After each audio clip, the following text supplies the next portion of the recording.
Have you ever asked yourself that why I can't do heavy workout despite of my good shaped muscle and big muscle mass? Wanna find it out? Let's watch the video until the end. Many athletes got surprised that even with big muscle mass failed to compete with thinner or lighter weight athletes. Force output, which indicates how much heavy an athlete can lift or perform a movement, is not just dependent on muscle mass. Although muscle mass and some specific group of muscles like quadriceps and gastrocnemius in lower extremity and finger flexors in upper body demonstrates direct relationship with lifespan in elderly people, but in trained subjects this relationship is not that much simple and there are some interfering factors for increasing force output and strength. One of them is motor unit recruitment. A motor unit is a neuron cell with all muscle fibers which are supplied by this neuron cell. Increased motor unit recruitment simply means for a single movement, more neuron cells and muscle fibers are working, or frequency of a single motor unit recruitment increases.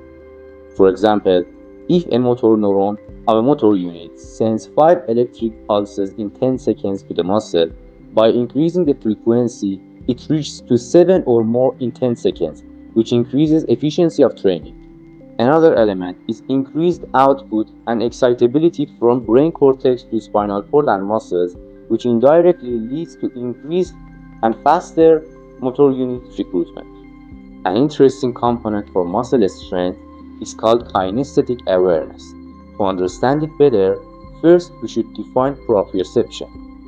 The muscle spindle, which I already introduced it in my last videos, besides joint receptors, are responsible to send muscle contraction velocity, length of muscle, and joint position sense to the central nervous system, which includes brain and spinal cord, that together makes the central nervous system capable to understand kinesthetic awareness.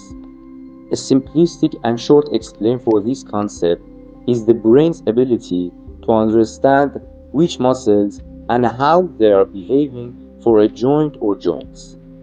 Muscle hypertrophy results from increasing in cross-sectional area of a muscle by increasing in both length and width of a muscle, but some other happenings also occurs in muscle cell.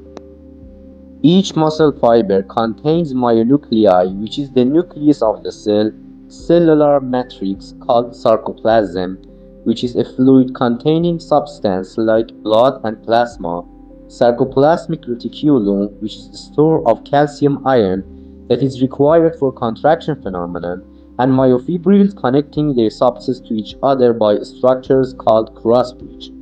Alongside with dimensional changes in fibers that I mentioned earlier, increasing in cross-bridge formation and number of myonuclei also increases the potential for force output.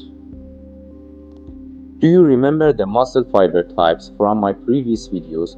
If your answer is no, first go and watch them.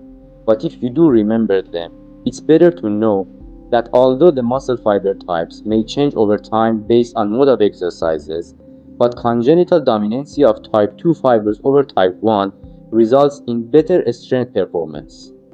Except the last factor, all of changes which I mentioned happens slowly with increasing training history and absolutely increases force output and strength. Find it helpful? Don't forget to put your thumbs up and subscribe for more updates.